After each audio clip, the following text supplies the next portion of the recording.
परिचय।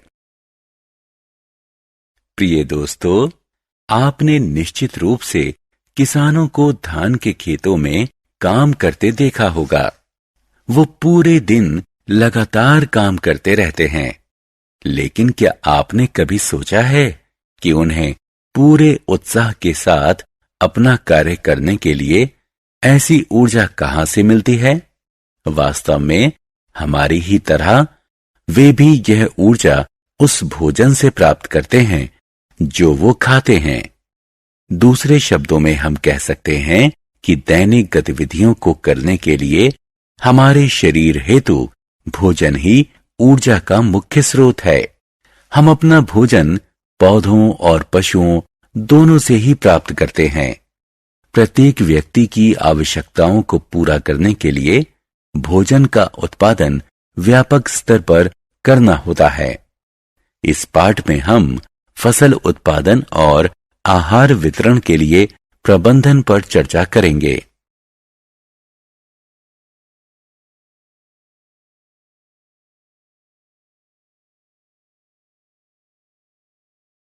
उद्देश्य। इस पाठ के अंत में आप निम्न करने में सक्षम हो जाएंगे। फसलों को मौसम के आधार पर श्रेणीबद्ध करना, जिस मौसम में वे उगती हैं। जुताई में उपयोग होने वाले औजारों को सूचीबद्ध करना। खाद और उर्वरकों के फायदों को सूचीबद्ध करना। सिंचाई की विभिन्न विधियों का वर्णन करना। खरपतवार और खरपतवारनाशी को परिभाषित करना। फसल की कटाई और संग्रहण का वर्णन करना। पशुपालन का उल्लेख करना। फसलों के प्रकार। दोस्तों, क्या आपने मूंगफली के पौधे को देखा है? क्या हम इसे फसल कह सकते हैं? नहीं, हम नहीं कह सकते। क्या आप इस वास्तविकता को जानते हैं कि जब समान प्रकार के पौधे व्यापक स्तर पर विकसित किए जाते हैं तो इसे फसल कहा जाता है। यदि आप गर्मी के मौसम में मटर का पौधा लगाना चाहते हैं तो आप ऐसा नहीं कर सकते। क्या आप इसके पीछे के कारण को जानते हैं?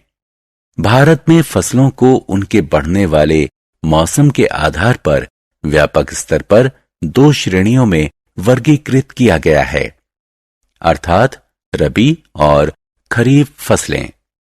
रबी फसल आमतौर पर जाड़े के मौसम यानी अक्टूबर से मार्च में विकसित होती है। गेहूं, चना और मटर रबी फसल के उदाहरण हैं। खरीफ फसलों की बुआई आमतौर पर वर्षा ऋतु अर्थात जून से सितंबर के बीच की जाती है। धान, मकई, मूंगफली आदि खरीफ फसल के कुछ आम उदाहरण हैं। अनाजों को पैदा करने के लिए विभिन्न गतिविधियां की जाती हैं, जिनको कृषि कार्य कहा जाता है। आइए इनके बारे में विस्तार से एक एक कर जानते हैं।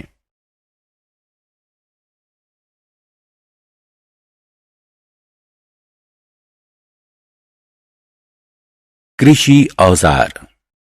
प्रिय दोस्तों, क्या आप जानते हैं कि किसान किस प्रकार एक बड़े से खेत में फसल उगाते हैं? उनकी पहली आवश्यकता क्या होती है? सबसे पहले वे फसल उगाने के लिए मिट्टी को तैयार करते हैं। इसके लिए वे मिट्टी की खुदाई करते हैं और उसे ढीला करते हैं। मिट्टी में मौजूद रहने वाले केंचुए और सूक्ष्म कीटाणुओं को विकसित करने में ढीली मिट्टी सहायता करती है। ये जीव किसानों के मित्र भी कहे जाते हैं। ये मिट्टी में खाद को बढ़ाते हैं। मिट्टी को खोदना और ढीला करना पोषक मिट्टी को ऊपर ले आता है। ये पोषक तब पौधों द्वारा उपयोग किए जाते हैं। अब इस किसान को देखिए, ये खेत की जुताई कर रहा है। जैसा कि हम देखते हैं, ये हल लकड़ी का बना हुआ है। आइए इसकी संरचना देखते हैं। इसमें एक मजबूत त्रिकोणीय लोहे की पत्ती लगी हुई है, जिसे हल का फाल कहा जाता है, और हल का मुख्य भाग लकड़ी का बना होता है, जिसे हल शैफ्ट कहा जाता है। खेती में उपयोग किया जाने वाला एक अन्य उपकरण कुदाल है। इसका उपयोग आमतौर पर खरपतवार को निकालने और मिट्टी को ढीला करने के लिए किया जाता है।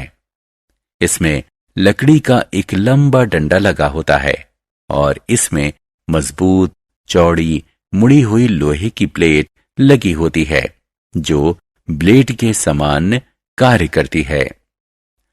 आप में से अधिकांश ने खेतों में ट्रैक्टर जरूर देखा होगा।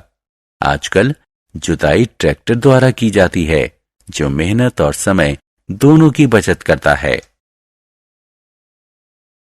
बुआई। एक बार जब जुताई समाप्त हो जाती है तो अगला चरण बुआई का है। बुआई से पहले किसान उच्च फसल प्राप्त करने के लिए उच्च गुणवत्ता युक्त बीज का चयन करते हैं। क्या आपने कभी अपनी मां को किसी मर्तबान में कुछ बीज डालकर उसमें पानी डालते हुए देखा है? कुछ मिनटों के पश्चात क्या होता है? कुछ बीज तैरने लगते हैं। इसके पीछे क्या कारण है? कुछ क्षतिग्रस्त बीज पानी पर तैरने लगते हैं क्योंकि वे खोखले होते हैं, अतः हल्के हो जाते हैं। वास्तव में ये अच्छे बीज को क्षतिग्रस्त बीज से अलग करने का एक अच्छा तरीका है। आइए अब देखते हैं कि बीज की बुआई के लिए कौन कौन से उपकरण हैं। इस किसान को देखिए, इसके पास बुआई के लिए एक कीप जैसा उपकरण है। जरा गौर से देखें, यह किसान इस उपकरण के साथ क्या कर रहा है?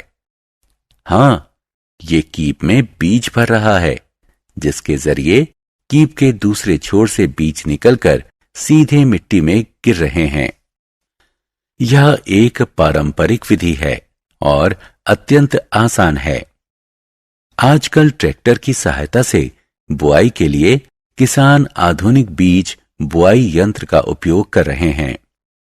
मुझे यकीन है कि आप सोच रहे होंगे कि ये आधुनिक बीज बुआई यंत्र किस प्रकार कार्य करता है।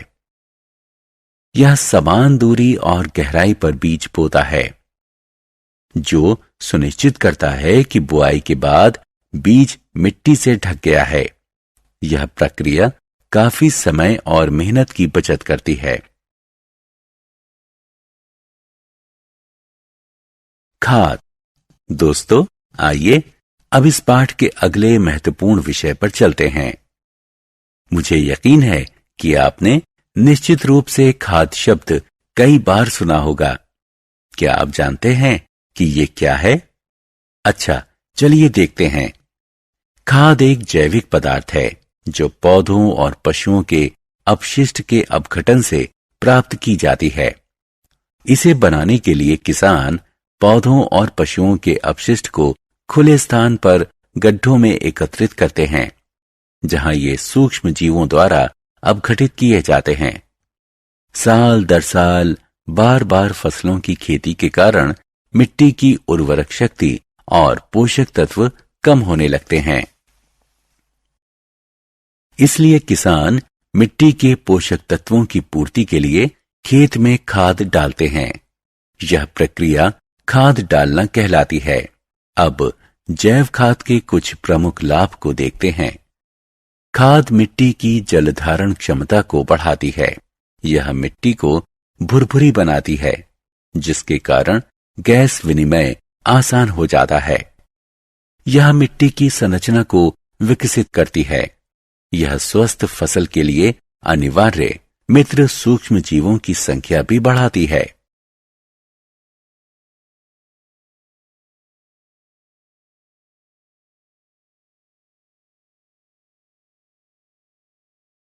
उर्वरक। खाद की भांति उर्वरक भी मिट्टी के खोए हुए पोषक तत्वों और खनिजों की पूर्ति के लिए उपयोग किए जाते हैं।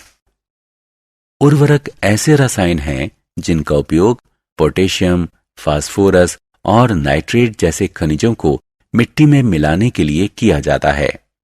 उर्वरक फैक्ट्रियों में बनाए जाते हैं।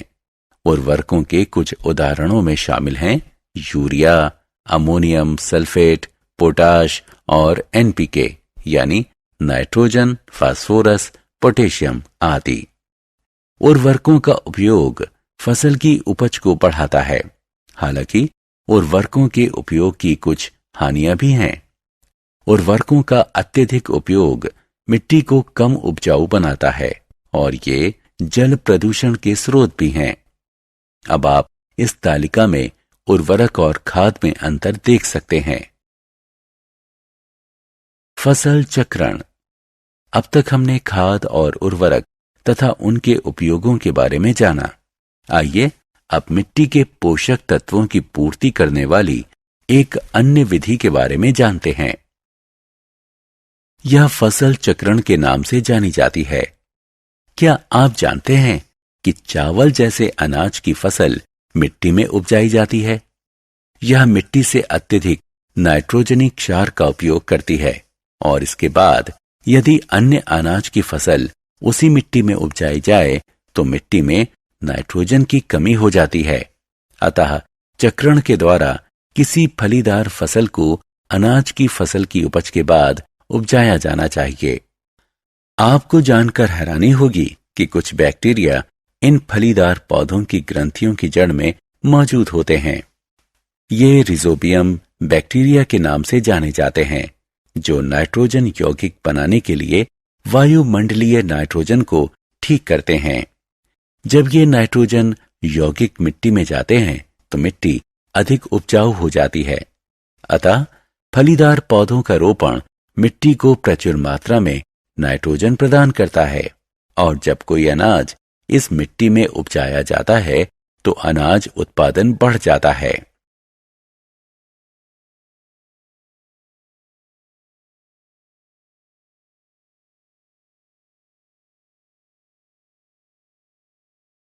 सिंचाई और इसके स्रोत। दोस्तों, जैसा कि हम सभी जानते हैं, सभी सजीवों के लिए जल अत्यंत अनिवार्य है।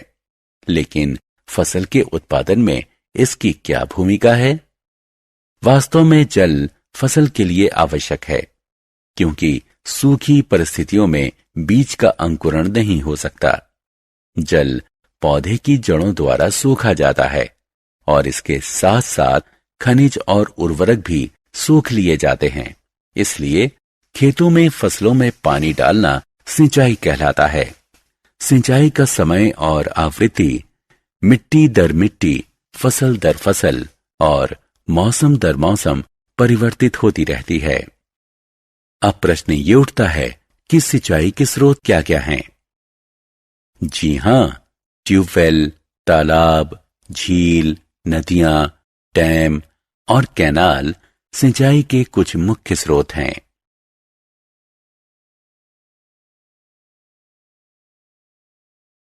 सिंचाई की आधुनिक विधियां। आइए अब सिंचाई की आधुनिक विधियों को जानते हैं। फव्वारा प्रणाली। यह प्रणाली ऊबड़ खाबड़ भूमि के लिए काफी उपयोगी है, जहां पर्याप्त जल उपलब्ध नहीं हो पाता। इस प्रणाली में लंबवत पाइप, जिसमें शीर्ष पर घूमने वाले नोजल लगे होते हैं, मुख्य पाइपलाइन से नियमित अंतराल पर जोड़े जाते हैं।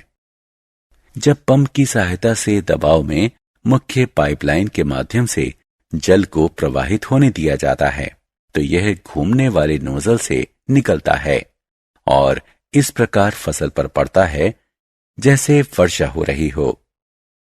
अगली प्रणाली रिसाव प्रणाली है। इस प्रणाली में जल बूंद बूंद कर सीधा जड़ों में गिरता रहता है। यह फल के पौधों, बगीचों और पेड़ों में जल डालने का उत्तम तरीका है। हम देख सकते हैं कि जल जरा सा भी बर्बाद नहीं होता, इसलिए हम कह सकते हैं कि ये उन क्षेत्रों के लिए वरदान है जहां पानी की उपलब्धता कम है।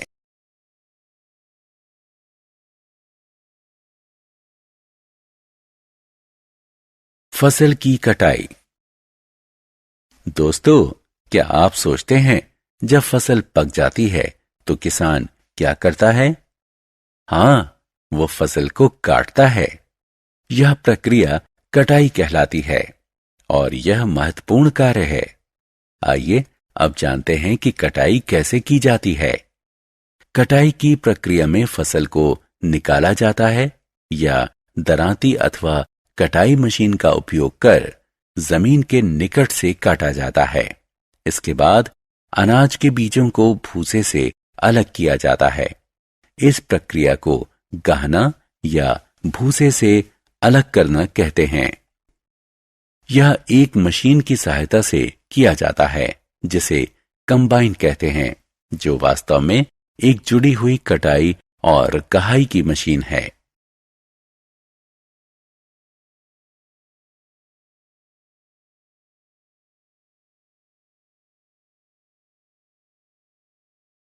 फसल का भंडारण।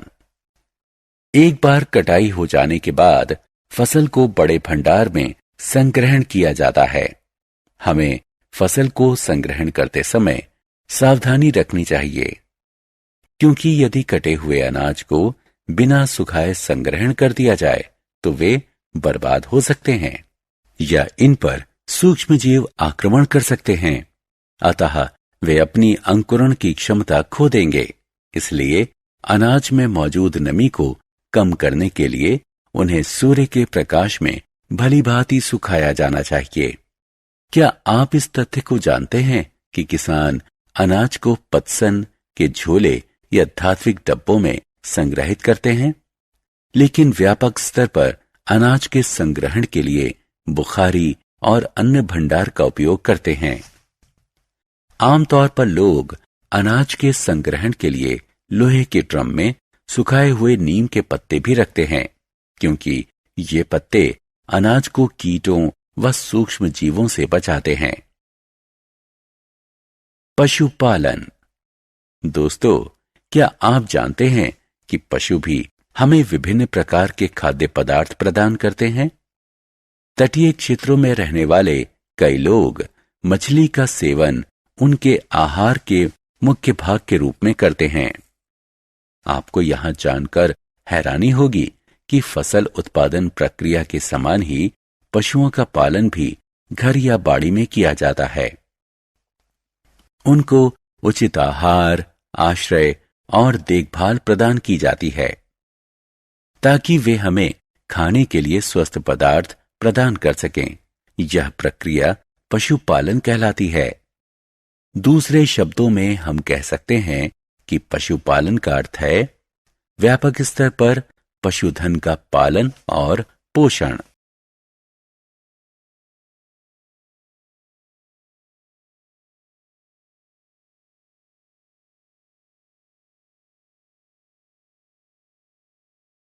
सारांश। आइए हमने जो कुछ सीखा है उसे संक्षेप में दोहराएं। भारत में व्यापक स्तर पर अनाज जिन मौसमों में उपजते हैं उसके आधार पर इन्हें दो प्रकारों में वर्गीकृत किया जाता है, रबी और खरीफ। फसल को उचित समय अंतराल पर जलापूर्ति करना सिंचाई कहलाता है। मानवीय रूप से या मशीनों द्वारा पकी हुई फसलों को काटना कटाई कहलाता है। अनाज को उसके भूसे से अलग करना गहाई कहलाता है।